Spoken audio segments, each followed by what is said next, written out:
तो सैटेलाइट बनाना में ज्यादा टेक्नोलॉजी लगती है, लेकिन उससे भी ज्यादा टेक्नोलॉजी लगती है रॉकेट बनाने में, क्योंकि सैटेलाइट भारत ने 1975 में ही आर्यभट्ट बना लिया था, लेकिन खुद छोड़ नहीं पाए थे तो रूस को कहते तो उसने अपने रॉकेट से छोड़ा था। तो हमारे पास पीएसएलवी बहुत भरोसेमंद सैटेलाइट है। यह रॉकेट है, यह अब तक 50 सफल अभियानों को कर चुका है, बहुत बेहतरीन है। मंगलयान से लेके ये सब ने बहुत बड़े बड़े सफल कारनामे किए, लेकिन इसके जगह पे कॉस्ट बचाने के लिए इसमें स्मॉल सैटेलाइट लॉन्च व्हीकल हम लोगों ने नया बनाया था, और ये बहुत बेहतरीन था, इसने काम भी बहुत अच्छा किया। इसके देखेंगे तो इसके 4 स्टेजेस हैं, मेनली 3 स्टेज है। सबसे बड़ा स्टेज जो है पहला स्टेज है, इसके बारे में पहले समझते हैं। इसकी लंबाई 34 मीटर है, व्यास जो इसकी मोटाई है वो 2 मीटर है, 120 टन खुद इसका भार है। तो अपना भार है, लेके कितना जाएगा तो 500 केजी के सैटेलाइट को लेके चला जाएगा। आजकल 500 केजी में बहुत बेहतरीन सैटेलाइट बन जाएंगे। 500 केजी के सैटेलाइट को 500 किलोमीटर की ऊंचाई तक ही इजीली लेके जा सकता है। सबसे बड़ी विशेषता इसकी 30 करोड़ रुपए है, महज 30 करोड़। जबकि भारत अपना सैटेलाइट जब यूरोप वालों को देता है ना, तो यूरोप वाले उस सैटेलाइट को छोड़ने का 500 करोड़ रुपया फीस लेते हैं। सोच रहा तुम्हें 500 करोड़ रुपया तुम फीस ले रहा है, हम लोग का 30 करोड़ का रॉकेट वे आ गया यहाँ पर। और ये महज 3 स्टेज का है, और एक वेलोसिटी टर्मिनल मॉड्यूल है, यानी टोटल 4 स्टेज का है। सबसे बड़ा स्टेज जो है पहला स्टेज है, पहला स्टेज है सबसे बड़ा। तो ध्यान से समझते हैं इसके बारे में और डिटेल से। पहला स्टेज बहुत बड़ा है, और पहले स्टेज जो है वो 94 सेकंड तक चला। उसके बाद पहला स्टेज जो है वो इसको खोल के गिरा दिया जाता है, सेपरेट कर दिया जाता है। जैसे खोल के गिराते हैं रॉकेट हो जाता है हल्का और बहुत तेज भागने लगता है। तो क्वेश्चन भी पूछता है कि जैसे जैसे रॉकेट अंतरिक्ष की ओर जाता है उसकी स्पीड क्या होती है, तो बढ़ते जाती है। रीजन 2 है, एक ये अपने कुछ स्टेजेस को नीचे सेपरेट करके गिरा देता है जिसकी वजह से हल्का हो जाता है। दूसरा, जितना पृथ्वी से दूर जाइएगा पृथ्वी की खींचने की अर्थात गुरुत्वाकर्षण शक्ति कम हो जाती है।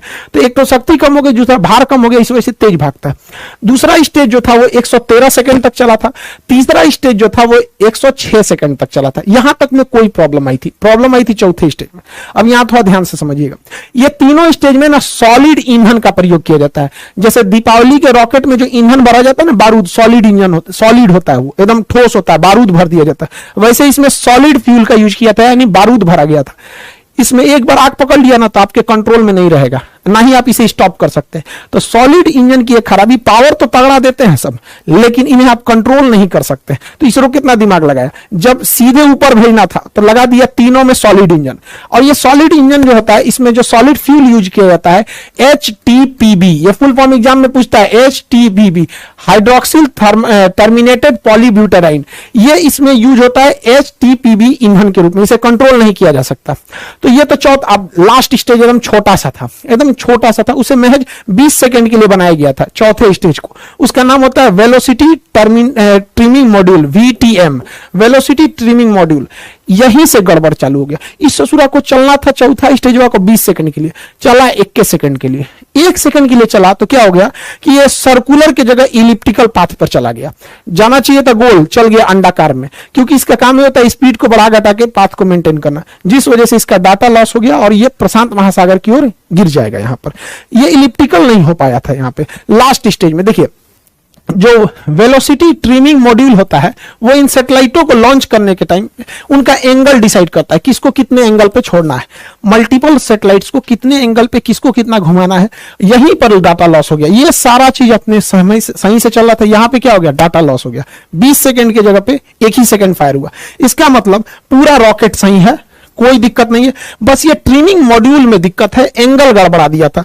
देखिए एक चीज ध्यान से समझिएगा, जो सैटेलाइट उपग्रह जो होते हैं पृथ्वी के करीब घूमते हैं उन्हें सर्कुलर पाथ पर घूमना पड़ता है, और जो दूर घूमते हैं उन्हें इलिप्टिकल पाथ पर घूमना पड़ता है।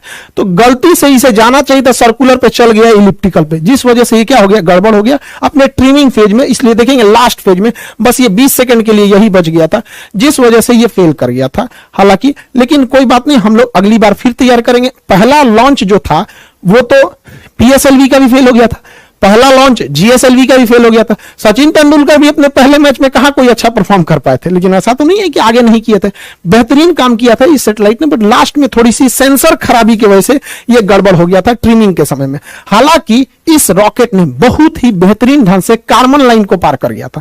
कार्बन लाइन क्या होता है, ध्यान से समझिएगा। पृथ्वी से वह ऊंचाई जिसे आप अंतरिक्ष मानते हैं, उस ऊंचाई को ही हम कार्बन लाइन कहते हैं। कार्बन लाइन के नीचे अंतरिक्ष, कार्बन लाइन के नीचे वायुमंडल यानी पृथ्वी, और इसके ऊपर अंतरिक्ष हो जाता है। इसे वैज्ञानिक कार्बन ने दिया था, उन्होंने कहा था कि यह 100 किलोमीटर है, लेकिन अभी इसे अप्रोक्स 80 से 83 किलोमीटर माना जाता है।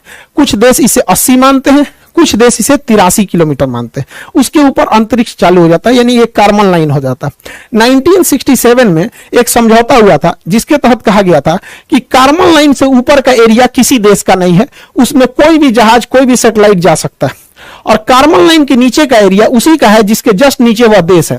यानी भारत जितने सैटेलाइट वगैरह रहते हैं कार्बन लाइन के ऊपर ही डाल दिए जाते हैं। इस तरह से जो सैटेलाइट घूमता है इसे कहते हैं पोलर सैटेलाइट, ऊपर नीचे जो घूमता है ये पोलर सैटेलाइट।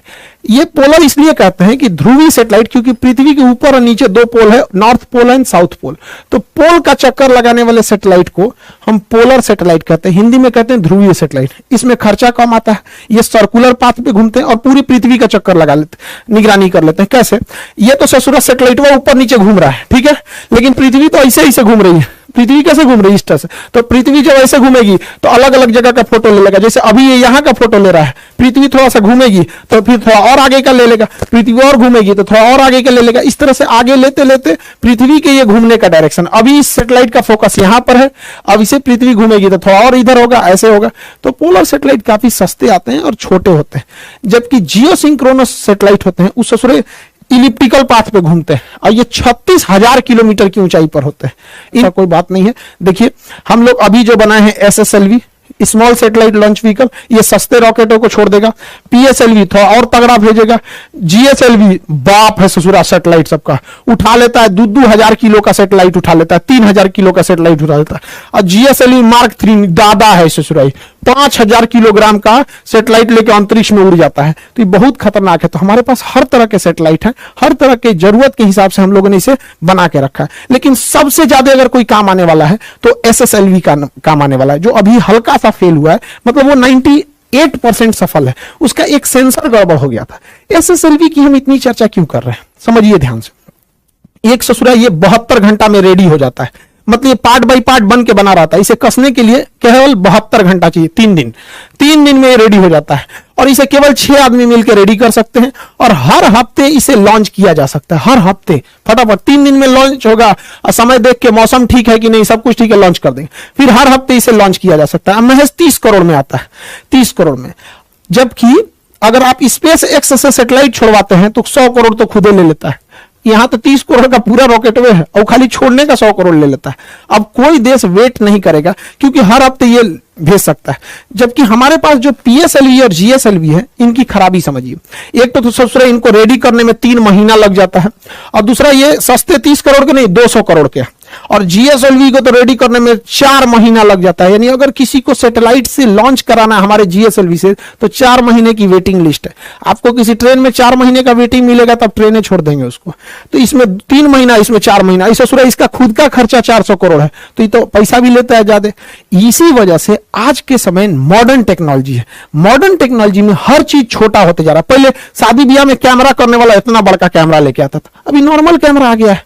तो हर चीज अब छोटी होती जा रही है, हल्की होती जा रही है, और काम पहले से 5 गुना कर रही है। इसलिए अब भारी भरकम रॉकेट की जरूरत नहीं है। अब हम लोग छोटे रॉकेट से भी काम चला लेंगे। अब इतना भारी भरकम रॉकेट की जरूरत नहीं है। तो हम लोगों का मेन फोकस है SSLV पे, और ये पूरी दुनिया में राज करेगा। और इससे ज्यादा, सबसे ज्यादा दिक्कत होगा किसको, तो SpaceX को। बहुत ज्यादा उसको सैटेलाइट छोड़ने की जरूरत है। तो हमारे यहाँ विदेशी ग्राहक बहुत आते हैं कि हमारा सैटेलाइट छोड़ दो क्योंकि आपका रॉकेट बहुत सस्ता है, हमें सस्ता पड़ता है। तो हम लोग के पास एक पहला लॉन्च पैड था केरल के थुम्बा में, उसका नाम था विक्रम साराभाई प्रक्षेपण केंद्र। तो ये विक्रम साराभाई था। हालांकि हम सबसे ज्यादा यूज करते थे आंध्र प्रदेश में सतीश धवन प्रक्षेपण केंद्र। तो सतीश धवन प्रक्षेपण केंद्र में हम लोगों ने 2 लॉन्च पैड बना रखे थे, 2 लॉन्च पैड बना थे। इसी